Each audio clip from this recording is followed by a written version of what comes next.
있어. 잘해야 돼.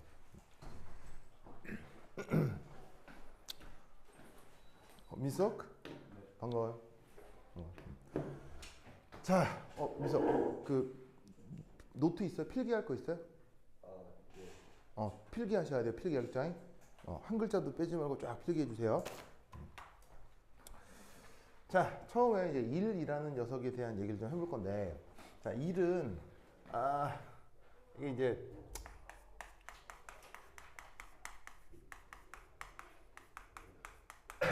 고전역학적으로 이제 어떻게 그 정의가 되냐면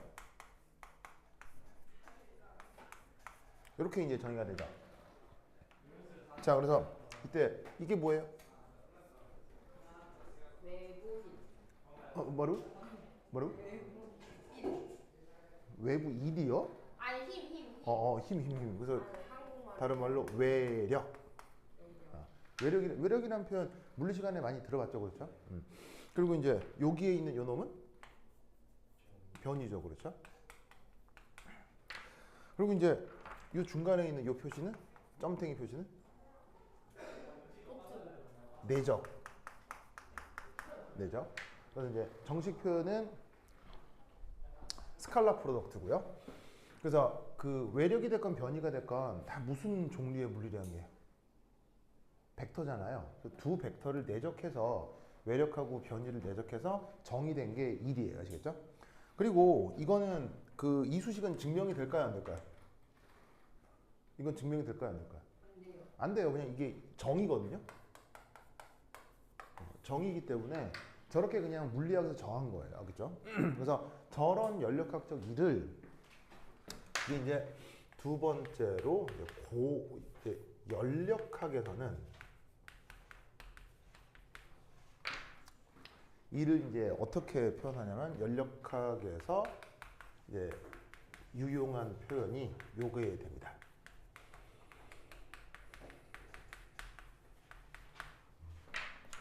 바로 이제 그 유명한 W는 마이너스 인티그럴 Px dv. 요 표현. 요거를 꼭 기억하셔야 돼요. 무슨 말이겠죠? 네, 꼭 기억해야 돼. 그래서 그럼 이게 어떻게 나온 거냐? 여기서 유도돼요. 그러니까 이 수식 자체는 그 증명이 안 돼요. 이 수식 자체는 정해 놓은 거니까 그러려니 해야 되는데 여기에서 이제 수학이라는 테크닉을 이용하면 여러 필요충분 조건들을 활용을 해서 얘를 이 수식으로 바꿀 수 있다고요. 근데 여기서부터 여기까지 바꾸는 그건 물리 시간에 배우시라 이런 말이에요, 그죠? 시간 배우시면 되고 지금은 이걸 어떻게 외워. 알겠죠? 외워. 꼭 외워야 되겠지. 꼭. 자, 이때 그러면 여기에 있는 PEX 이건 뭐예요? 무슨 압력? 얘는 외부 압력. 그리고 V는 부피 변화, 알겠죠? 그래서 외부 압력과 부피 변화로부터 이 연력학적인 일을 표현할 수 있다 이런 말이죠. 무슨 말인지 자, 그래서 이제 여기에 있는 연력학에서 유용한 이 표현 꼭 기억을 하시는데 중요한 건 여기 이제 뭐가 하나 붙어 있냐면 이렇게 이제 마이너스가 하나 붙어 있다 이런 말이에요. 요게 이제 이걸 주목해야 되는데 이게 왜 이래야 되느냐? 이게 연력학을 배우다 보면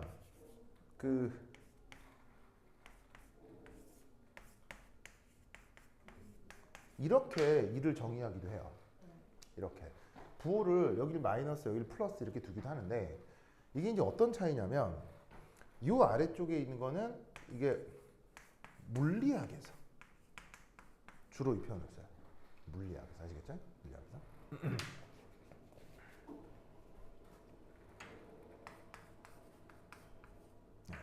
파란색으로 써야지.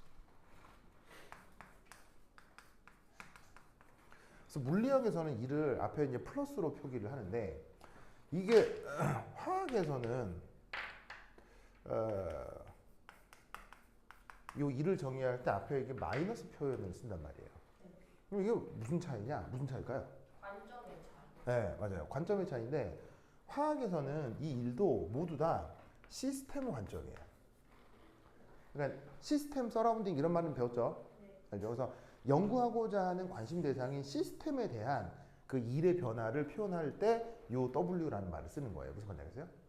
자, 그런데 이때 여기에 있는 이 피직스에서의 이 W는 누구 관점이냐면 서라운딩 관점이에요. 서라운딩. 무슨 말인지 알겠죠? 그러니까 그 동일한 물리량인데 그거를 시스템 관점에서 서술하느냐 서라운딩 관점에 대해서 서술하느냐의 차이인 거죠. 무슨 말인지 알겠죠? 그래서 사실은 이 일을 표현하는 관습에 대해서는 화학이 오히려 더 일관적이에요. 그러니까 물리학에서도 사실은 다른 연력학적인 함수들이 있을 거 아니에요. 다른 모든 연력학적인 함수들은 전부 다 시스템에 대해서 논술을 하는데 오직 일만 관습적으로 서라운딩에 대한 그 표현을 쓰는 거예요. 물리학에서는. 그래서 오히려 이 부분은 화학이 더 일관돼요. 그래서 화학에서 사용하는 모든 연력학적인 표현은 항상 시스템에 대한 것이다.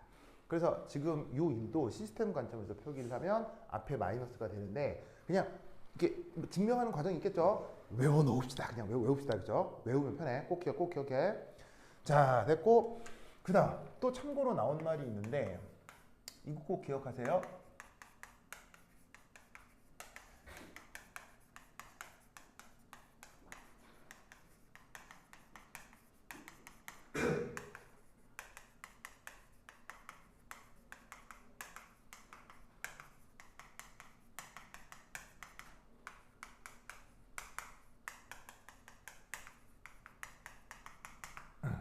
이것도 꼭 기억해 두시기 바랍니다. 왜 그런 말 있잖아요. 그 금연 표시가 없을 땐 흡연이 기본이에요. 금연이 기본이에요. 금연 표시가 없어도 금연이 기본이죠. 그런 것처럼 시스템 표시가 없어도 뭐가 기본이다? 시스템. 특별한 언급이 없으면 항상 시스템에 대한 얘기를 하고 있다라고 우선 생각을 하는 게 편합니다. 그렇죠? 서라운딩에 대한 언급은 서라운딩 써줘요. 그렇죠? 써줘. 그래서 요거를 또 꼭 기억해 두시고. 자, 그래서 요 1, 그 다음 됐고요. 그 다음 세 번째. 자, 세 번째는 이 일의 종류가 있습니다. 종류. 자, 이 종류, 이걸 이제 어떻게 표현하냐면 우선 첫 번째가 영어 표현으로 팽창일이라고 하는 게 있습니다. 그래서 이제 영어 표현으로는 expansion work이라고 하는 건데 얘는 바로 이게 되겠어요. 시스템의 부피 변화. 시스템의 부피 변화가 일어나는 일출입. 그런 거를 바로 이제 팽창일이라고 합니다. 그럼 시스템의 부피 변화가 일어나는 일출입은 어디서 얘기하는 거냐? 바로 그 유명한 in the piston. 그 실험기구 중에 피스톤이라고 하는 거 있죠. 그 피스톤에 대한 연력학적인 분석이 전부 다 팽창일에 대한 겁니다. 무슨 말인지 알겠죠? 자, 그래서 이때 예를 들어서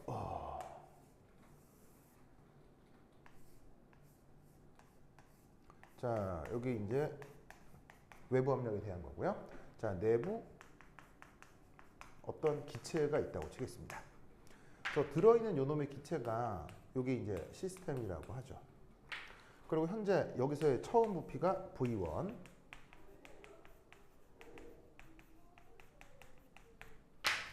그 다음에 변화가 일어나서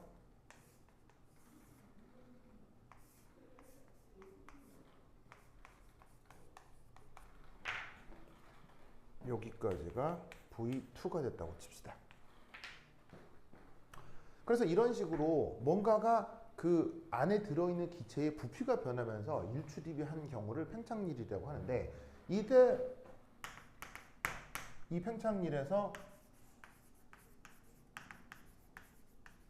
연력학적인 이제 분석을 좀, 그러니까 수리적 분석을 좀 해보면, 자, 요런 시스템에서 그 일을 분석하는 가장 중요한 수식이 바로 이거예요. 그래서 내가 이 수식을 외우도라고 했었는데 이 수식이 사실은 요 팽창일에 관계된 수식이라는 거 꼭 명심해 두도록 하시고, 그러면 얘가 어떻게 표현되느냐? W는 마이너스 인티그럴 Px dv 이렇게 표현되죠? 그러면 이때 여기서 만약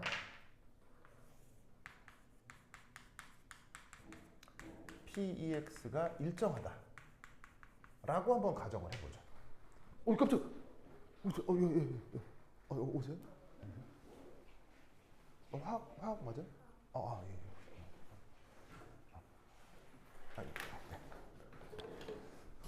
카메라. 잠깐만. 아무 데나 앉아주시면 돼요. 아이고.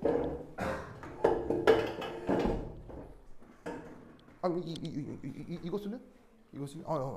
네, 알겠습니다.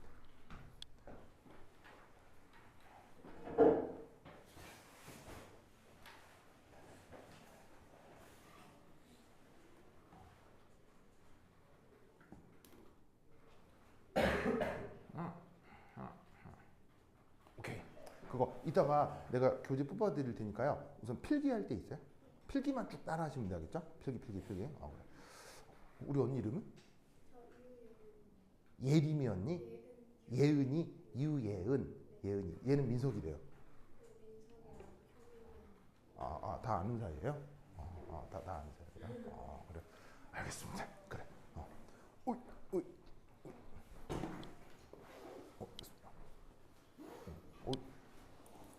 글씨가 아주 인상적이에요? 아니, 이거 가방 여기 여기 두면 여기 이거 꺼내면 되죠? 여기 두면 되죠. 자, 보자. 그래서 이제 이 팽창률에 대한 연력학적인 이제 표현을 써볼 건데, 수리적 표현을 써볼 건데, 아까 외우라고 하는 수식이 요거였죠, 그렇죠? 그래서 요걸 그대로 이제 도입해서 쓰는데, 만약 이 상태에서 외부 압력이 일정하게 유지된다. 왜? 뭐라고? 그래. 이게 누가 되게 그 다이나믹한 장소네요. 뭔가 난 효빈이만 있을 줄 알고, 이거 있었는데 갑자기 얘가 막 도시락을 싸들고 오질 않나, 막 갑자기 저 뒤에 언니가 갑자기 막 박차고 들어오지 않나 해서 깜짝 놀란 게 어제 원장님이 이 언니만 있다고 그래가지고 똑같이 하면 되겠구나 했는데 깜짝 놀랐네요. 그래, 하여튼 그래.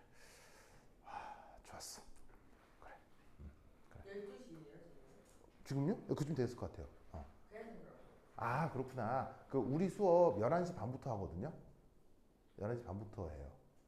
네, 왜냐면 2시간 반이 너무 짧아가지고 내가 11시부터 하거든요. 왜냐면 혼자밖에 없어서 혼자 올 수 있대요. 우리 혼자 원래 혼자 한 명이었거든. 효빈이가 11시 반부터 온다고 그래가지고 11시 반부터 하는 거거든요. 올 수 있어요? 11시 반? 그날 바로 온대요? 올 수 있어요? 네, 조금 10분만 있어요. 그래, 알겠습니다. 그래. 갑자기 많아져가지고. 네. 자, anyway 보자. 그래서 이 외부 압력이 일정하다라고 하는 상황이 이게 특수한 상황이 아닌 게, 이 외부 압력이 보통은 누가 되냐면 아닐 수도 있지만 보통은 대기압이 될 수 있어요. 아닐 수 있어요. 외부 압력이 상황에 따라 역시나 달라질 수는 있지만, 그 외부라고 하는 게 우리 인간이 지구의 대기에 둘러싸여 있기 때문에 보통 외부 압력은 대기압일 경우가 많거든요. 그러면 지구의 대기압은 막 시시각각 변해요? 아니면은 매우 잘 안 변해요? 잘 안 변하잖아요. 예를 들면 아주 고기압이라 해봐야 1.1기압이고 굉장히 저기압이라고 해봐야 0.9기압 정도밖에 안 되기 때문에 이게 편차가 거의 없어요. 그러다 보니 외부 압력이 일정한 경우가 많아서 이 수식에서 외부 압력이 일정하다는 조건은 상당히 많이 걸어요. 그러면 일정하다고 하면 적분기호 바깥쪽으로 빠져나올 수 있겠죠. 그럼 적분기호 바깥쪽으로 빠져나오면 마이너스 PEX가 되고 인티그럴 한 상태에서 V1에서 V2까지 부피를 적분해 주면 되는 거예요. 그러면 이 경우 어떻게 되느냐? 마이너스 PEX V2 빼기 V1 이렇게 표현을 할 수 있게 되는 거죠. 맞습니까? 그러면 이 상황에 대해서 어떤 분석을 할 수 있느냐? 자, 여기에서 V1과 V2를 비교를 하면 지금 보시다시피 V1과 V2 중에 어디가 부피가 더 작고 어디가 부피가 더 커요? V2가 지금 더 크죠? 그래서 지금 어떤 상황이냐면 부피 증가의 상황이에요. 그러면 그 덕에 요 W는 앞에 내가 뭐라 그랬었냐면 요 마이너스 부호 요거를 이제 명심하라고 했죠. 그러면 압력은 항상 양수값일 거고 부피 변화도 양수가 되기 때문에 앞에 마이너스 덕에 부피 증가가 되면 시스템의 일 변화는 음수가 된다 이런 뜻이에요. 무슨 뜻인지 아시겠죠? 그래서 이런 식으로 부피가 증가할 때 연력학적인 일은 이렇게 감소한다, 음수가 된다라고 표현해 주는 거죠. 그럼 이때 여기에서 요 일이 음수가 되는 이 상황을 이제 말로 표현할 때 어떻게 표현하느냐 이렇게 표현합니다. 바로 시스템이 서라운딩에 일을 공급하여 그러면 여기서의 서라운딩은 바로 외부 대기 조건이 되는 거예요. 지금 이 외부 압력을 외부의 대기압으로 정했기 때문에 그 외부 서라운딩이 이 외부 자체가 대기 자체가 서라운딩이 된다라고 생각하는 거죠. 그래서 시스템이 서라운딩에 일을 공급하여 시스템의 일 함량이 감소했다 라는 뜻으로 요 일의 부호가 음수다라고 생각을 해주시면 돼요. 아시겠죠? 그죠? 그래서 이렇게 팽창일에 대해서는 이런 수리적인 표현을 한다라는 걸 꼭 기억해 두세요. 그래서 원래 일이 이렇게 적분으로 이제 정의가 되는데 이 적분 중에서 가장 간단한 형태인 외부 압력이 일정한 형태의 수리적 표현을 살펴보았어요.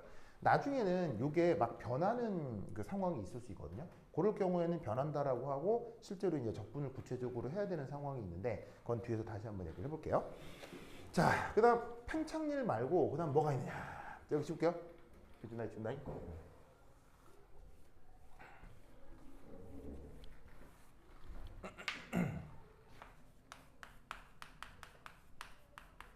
자, 종류의 두 번째 이.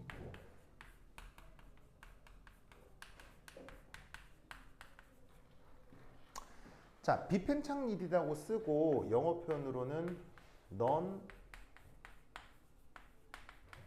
expansion work 이렇게 표현합니다. 자, 아까 팽창일의 정의가 뭐였어요? 팽창일의 정의가 시스템의 부피 변화가 일어나는 일 출입을 팽창일이라고 했죠. 그러면 비팽창일은 정의가 뭐겠어요? 비팽창일은 바로 시스템의 부피 변화가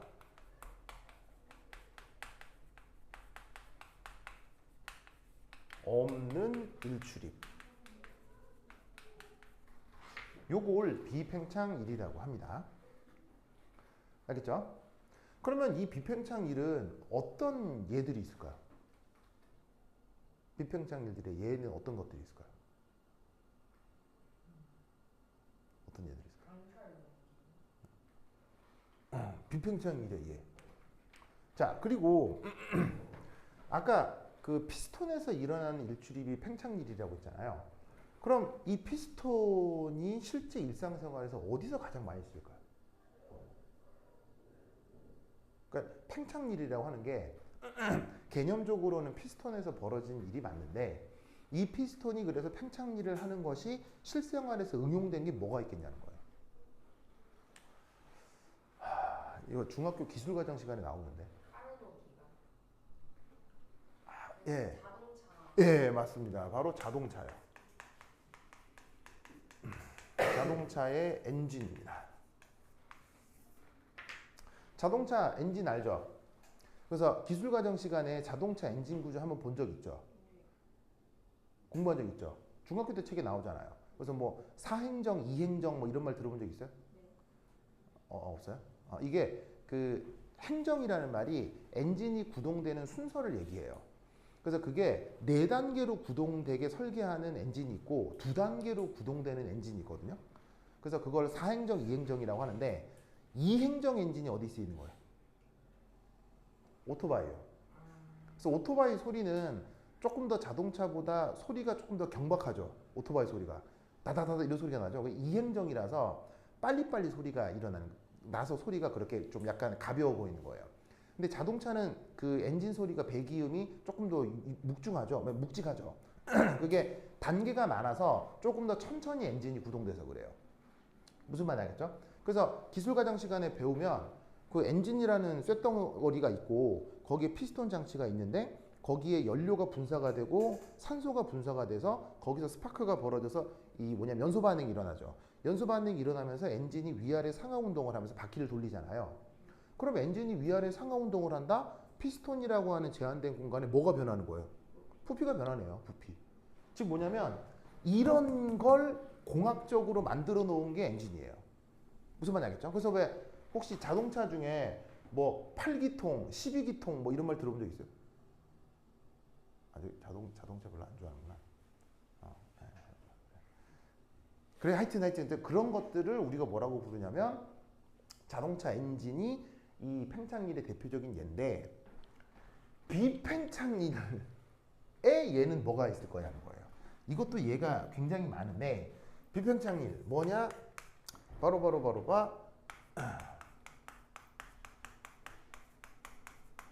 전기적인 일이 비팽창일의 대표적인 예시입니다.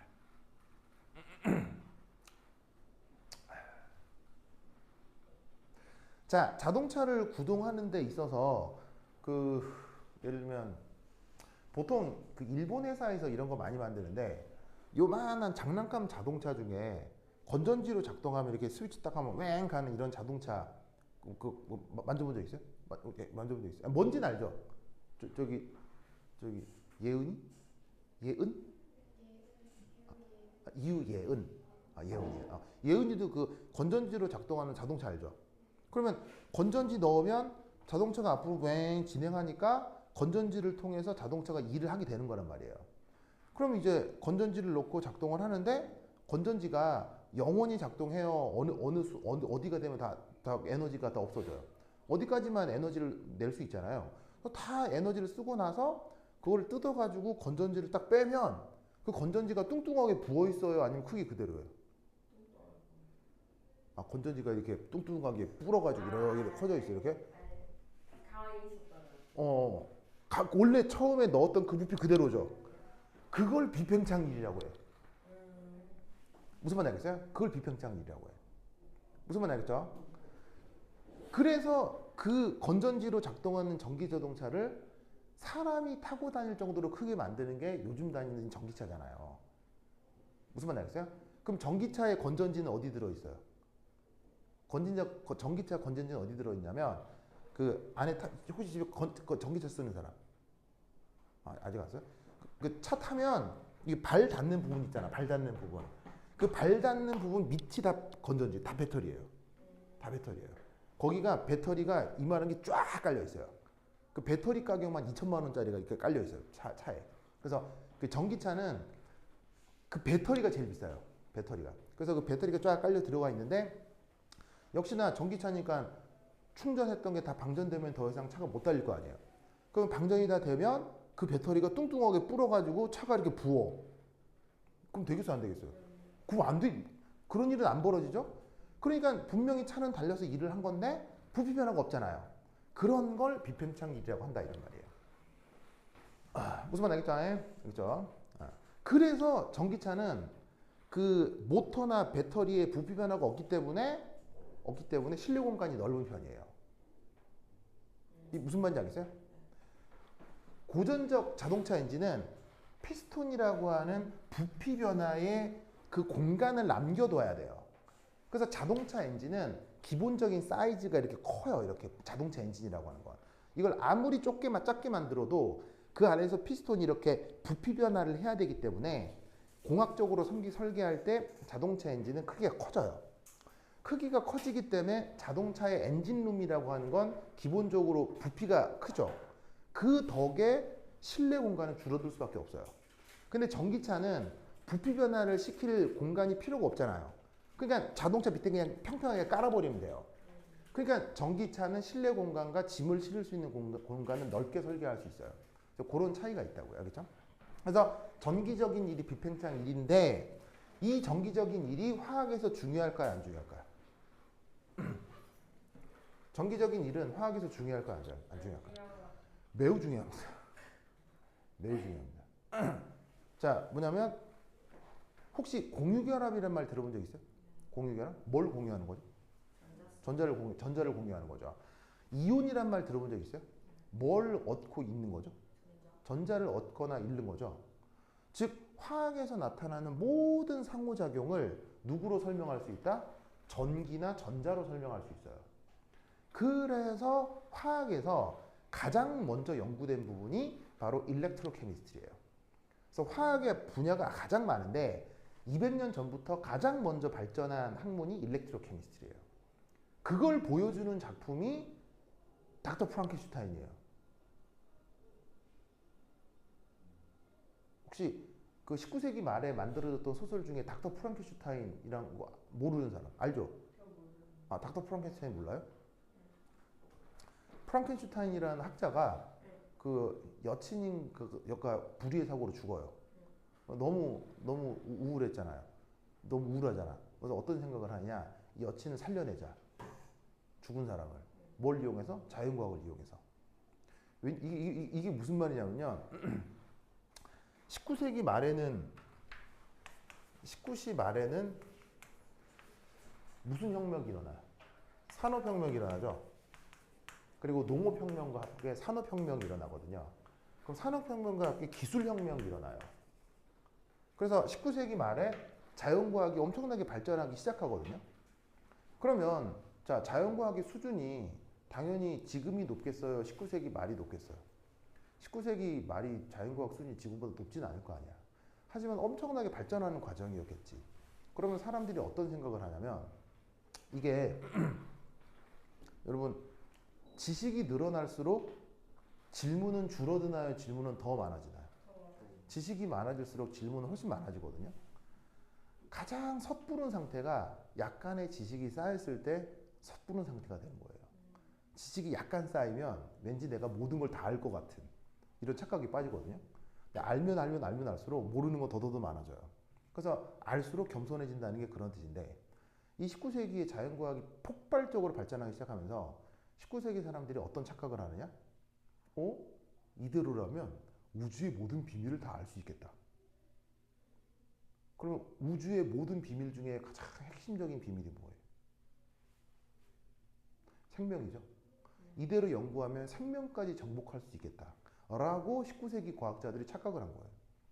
그래서 이대로 조금만 연구를 하면 생명을 창조할 수 있겠다. 라고 생각을 한 거죠. 그래서 그때 처음 자연과학에서 맨 처음 발전한 학문이 뭐다? 생물학이에요. 생물학이 가장 먼저 발전했어요. 근데 발전하다가 한계에 부딪히죠. 이거 발을 잘못 디딘 것 같아. 뭐 이렇게 되면서 그 생물학을 보완하기 위해서 나온 게 바로 화학이에요. 그 화학에서 가장 맨 처음 시작한 게 전기화학이죠. 왜냐하면 생물학과 전기적 상호작용이 관련이 있다라는 걸 초창기 물리학자들이 알아냈거든요. 왜 그 19세기 있었던 실험 중에서 개구리 다리에다가 전류 흘리면 개구리 다리 푸석푸석 하는 거 그거 알죠? 거기에서부터 생명이 뭔지는 모르겠어도 전기 에너지를 흘러주면 푸석푸석 하는구나. 그래서 닥터 프랑켄슈타인은 어떤 장면이 나와요? 여자친구를 살려야 되겠어. 그래서 어떻게 하냐면 우선 실험을 해야 되겠지. 그래서 여자친구 시체를 두고 여자친구 시체에다가 바로 실험을 할 수는 없으니까 이 닥터 프랑켄슈타인이 저기 그 뭐냐면 공동묘지에 가가지고 무덤을 파가지고 여러 싱싱한 시체들을 보고 재료를 골라 어떻게 얘는 머리가 좋은데 머리를 툭 자르고 얘는 다리가 좋은데 다리를 자르고 해가지고 이제 그 모아 와가지고 근데 그때는 이제 그 팔다리 다 모아가지고는 실험실에 와서 꼬매 이렇게 막 그러면 이제 요즘 관점으로는 서로 다른 단백질끼리 만나면 면역 체계 충돌 때문에 서로 파괴하죠. 그래서 이 사람 팔에다가 이 사람 다리 붙이면 살아나요? 다 썩어서 없어져요. 썩어서 다 문드러지는데 그 당시는 그런 지식도 없었던 거야. 아무거나 잘라가지고 붙이면 될 줄 알았던 거지. 딱 붙여놓고 얘를 살려야 되잖아. 그럼 전기 에너지를 줘야 되겠지. 그럼 어떻게 전기 에너지를 주느냐? 전기 에너지를 줄 때 물이 전기가 통할 수 있잖아. 그럼 물에다가 담궈서 전기 에너지를 주자. 근데 물 중에서 생명과 관계된 물이 뭐가 있지? 생명과 관계된 물. 바로 양수지. 양수. 애기. 엄마 임신하면 애기 가지면 애기 들어있는 물이 있잖아. 그걸 양수라고 하잖아. 그 양수는 사람만 있어요? 지구상 모든 생명체에게 다 있어요. 지구상 모든 생명체에 양수가 다 있거든요. 그러니까 양수가 생명의 기본이겠구나. 라고 해가지고 닥터 프랑켄슈타인이 산부인과에 가요. 산부인과에 가서 여자들이 애 낳으면 거기서 양수가 팍 쏟아져 나오잖아. 그걸 다 받아와 이렇게. 다 받아와. 그래서 양수를 딱 받아와 가지고는 거기다가 이 시체 꼬맨 거를 넣어. 근데 이제 이미 여기서 설정 오류인 게 양수는 한 번 배출되면 어떻게 되죠? 양수는 자궁에서 한 번 딱 배출되면 그때부터 썩기 시작해요. 왜냐하면 양수라고 하는 건 엄청나게 고영양 덩어리예요. 모든 생명이 활동할 수 있는 최고의 상태가 양수예요. 그러면 이 출산 전에 자궁 막 찢어지고 애기 막 찢어지고 양수가 팍 쏟아져 나오면 쏟아져 나오자마자 공기 중에 세균, 바이러스, 곰팡이 것도 다 번식해요. 왜냐면 모든 생명이 자랄 수 있으니까. 그래서 양수는 한 번 터져 나오면 끝이에요. 무조건 폐기해야 돼요. 근데 그때는 그런 지식도 없을 시기예요. 그냥 그거 가져다가 거기에 담그면 생명이 살아날 거다라고 생각한 거죠. 물론 생명은 있지. 세균, 바이러스 뭐 이런 거, 곰팡이 많지. 그럼 어쨌든 닥터 프랭켄슈타인 놓고 그다음 어떻게 해? 전기 에너지. 전기 에너지 어디서 얻어? 큰 전기 에너지가 필요할 거라고 생각하지만 그때 당시에는 대규모 발전소가 없었거든. 그래서 어떻게? 번개 치는 날을 골라. 가지고 피레침에다가 연결해가지고 번개의 전기 에너지로 물에다가 그 시체를 지지는 거야. 그럼 왜 전기 에너지? 전기가 생명현상하고 관계가 있을 거라고 생각했기 때문에.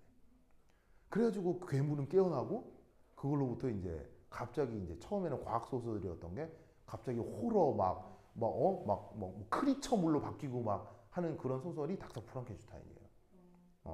그러니까 그 닥터 프랑켄슈타인을 그냥 단순히 뭐냐면 괴물 나오고 무서운 이야기다라고 생각할 게 아니라 19세기 말에 유럽 사람들이 생각했던 세계관을 보여주는 소설이에요. 그래서 과학자라면 한 번쯤 봐두는 것도 좋아요. 무슨 말이죠? 지금 관점에서는 터무니없는 얘기지만 그때 관점에서는 엄청난 최첨단 얘기들이 많이 들어있었던 거예요. 무슨 말 알겠죠? 그러다 보니 화학에서 전기는 중요하다 안 중요하다? 억수로 중요해요.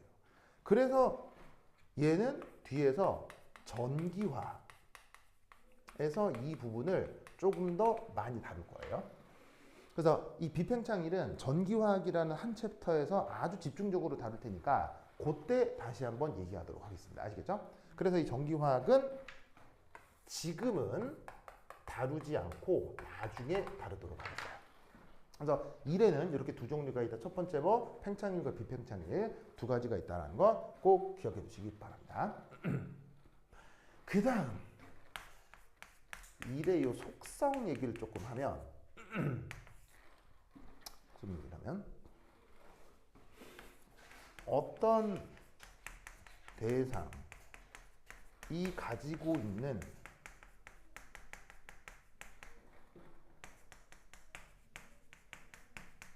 절대적인 일 함량은 절대 알 수가 없습니다.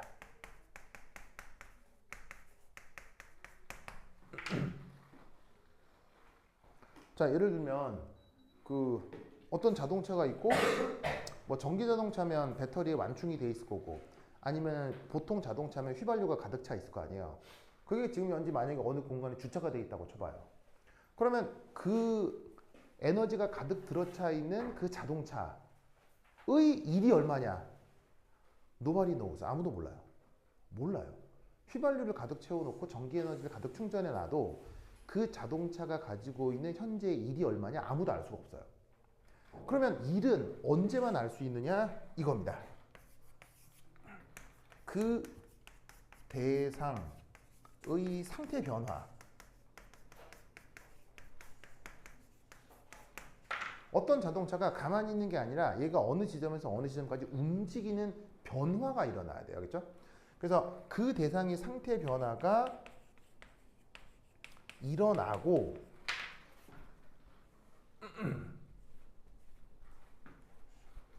그 덕에 일 함량의 변화가 나타날 수 있는데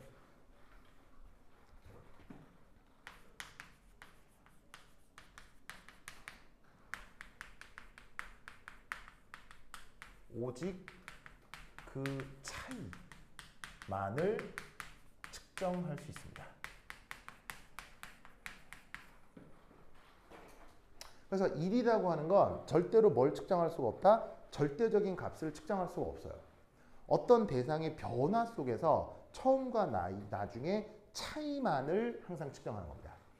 그래서 이 1은 속성상 어떻게 된다? 언제나 차이값입니다. 그래서 얘는 어떤 대상의 일 함량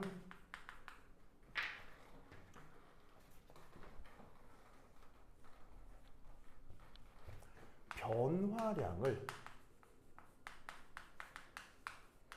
그걸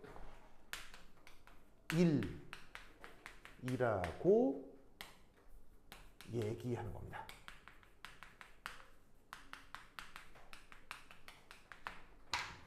그래서 어떤 대상이 가지고 있는 1의 변화량을 1이라고 하는 거예요.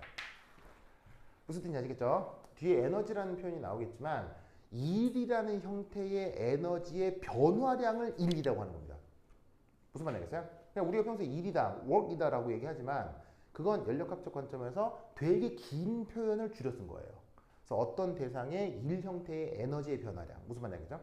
그래서 항상 1이라고 하는 건 절대적인 값이다, 차이값이다? 오직 차이값이에요. 1은 절대로 절대적인 값을 알아낼 수 없습니다. 알겠죠? 자, 그래서 요거 1에 대한 얘기 됐고요. 그 다음 자, 에너지에 대한 얘기를 해보도록 하겠습니다. 자, 에너지.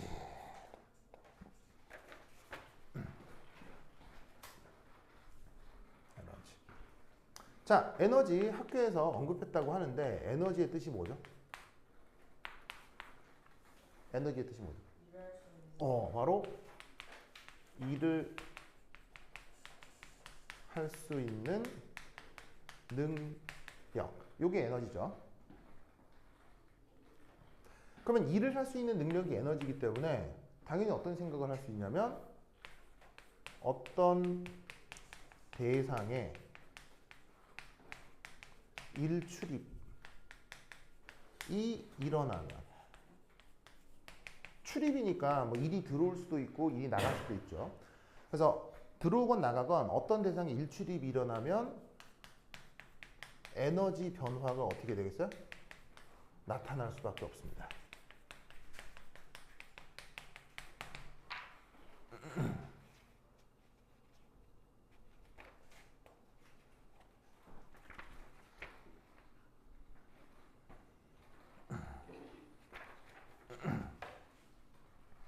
아시겠죠? 이거를 꼭 기억해 주세요.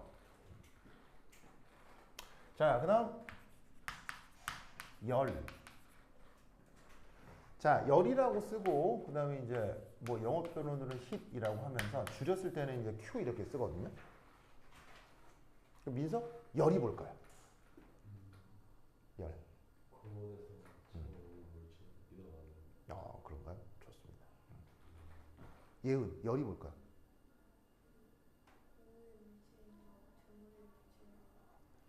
좋습니다. 좋습니다. 뭘까요? 효빈. 열.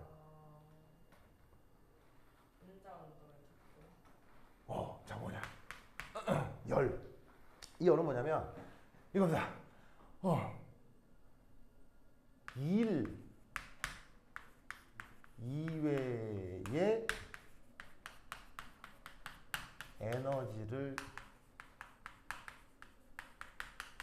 변화시키는 모든 것을 열로 정의합니다.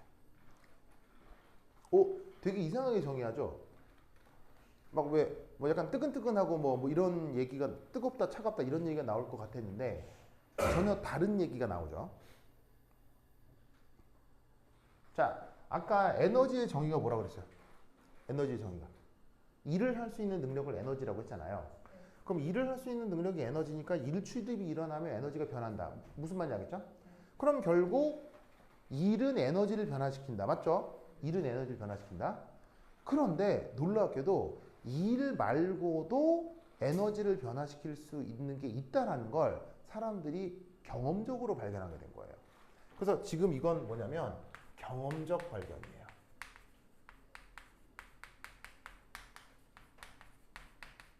그래서 이 일 이외의 에너지를 변화시키는 모든 것들의 대표적인 예가 뭐가 있을까요? 일이 아닌데도 에너지를 변화시키는 그것의 대표적인 예가 뭐가 있을까요? 그게 바로 증기기관 같은 내연기관들이에요. 증기기관은 외연기관이지만 어쨌건 증기기관이란 말 들어본 적 있죠? 증기기관 어떻게 구동돼요?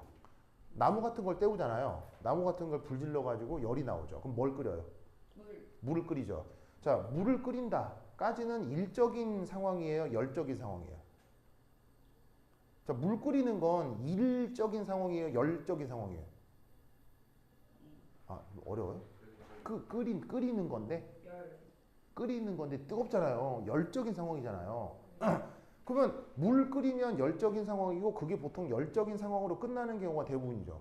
왜냐면 물 끓였어. 뜨겁지. 근데 그냥 다시 공기 중에 내버려둬서 다시 식을 거 아니야. 그럼 열이 출입하는 상황으로 끝날 건데 그 끓인 물을 가져다가 특별한 기계장치 속에 넣어요. 그럼 얘가 뭔가를 회전을 시키고 바퀴를 돌려서 거대한 쇳덩이를 움직이게 할 수 있죠. 거대한 쇳덩이가 움직인다? 그건 일적인 상황이에요? 열적인 상황이에요? 일적인 상황이죠. 무슨 말씀인지 아시겠어요? 그러니까 뭐냐면 그러면 거대한 쇳덩이를 움직이게 할 수 있는 가장 기초적인 방법은 뭐예요? 어떤 쇳덩이를 움직이게 할 수 있는 기초적인 방법. 미는 거죠, 뭐. 밀면 움직이잖아요. 그럼 밀다는 건 내가 여기다가 일 준 거예요, 열 준 거예요? 일 준 거죠. 큰 물체가 있는데 내가 밀었어. 그럼 일을 줘서 얘가 움직이는 거예요. 이건 당연한 건데 열을 통해서 움직이게 할 수 있다는 거예요. 뭔 말인지 알겠어요? 그러니까 내가 굳이 밀지 않아도 얘가 진행하게 만들 수 있다는 걸 사람들이 경험적으로 알게 된 거죠. 그걸 모아서 뭐라고 부른다? 열이라고 하는 거예요. 알겠죠?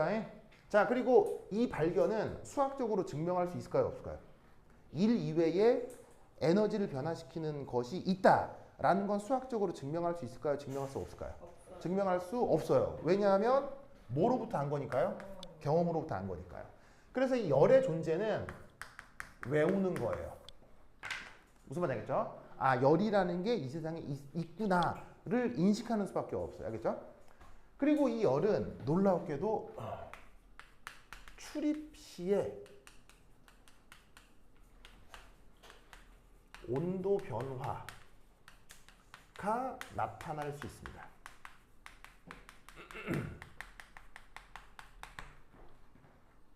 출입 시에 온도 변화가 나타날 수 있습니다. 그래서 이것으로부터 열은 어떻게 정의하냐면 이렇게 정의합니다.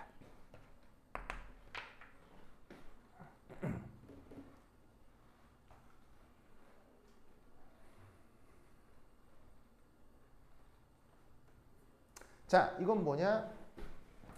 dq라고 쓴 건 열량 변화입니다. D는 미분이 가능할 정도의 극소 변화를 얘기해요. 알겠죠? 그래서 미분이 가능할 정도의 극소 변화, 열량 변화가 자, 뒤에 있는 dt는 무슨 변화겠어요?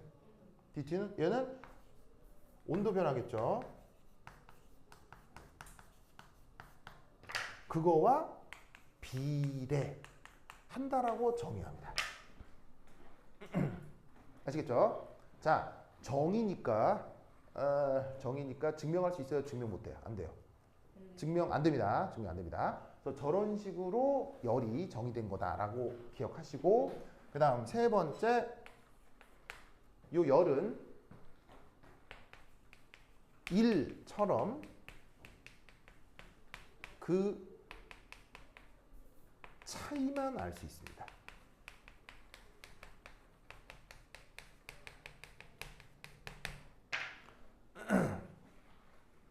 여러분, 태양 표면 온도가 대략 어느 정도죠? 태양 표면 한 6, 7천 켈빈 정도 되고, 뭐 특별한 상황에서는 무슨 흑점 폭발 하면 한 10만 켈빈도 순간적으로 올라가고 막 그런 얘기 들어본 적 있을 거 아니에요.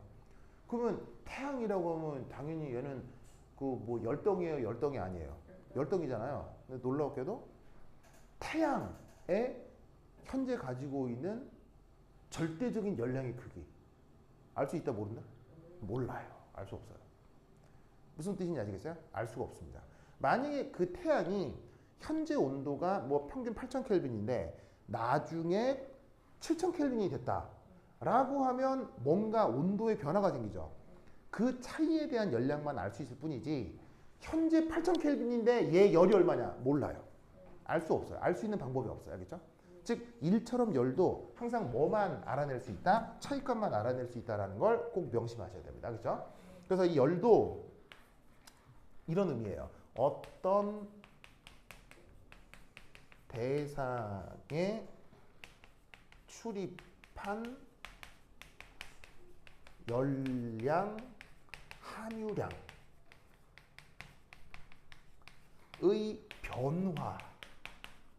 변화를 열이라고 하는 겁니다.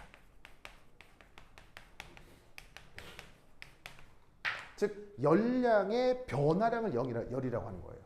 무슨 뜻인지 아시겠죠? 이미 1과 열 자체에는 말 자체에 변화량이란 말이 들어있는 거예요. 알겠죠? 절대적인 1과 열은 절대로 알아낼 수 없다라는 거 꼭 기억해 두시기 바랍니다. 오케이, 됐다. 그러면 한 10분 쉬었도록 하겠습니다. 환실 끝하세요. 그냥 뭐라고요?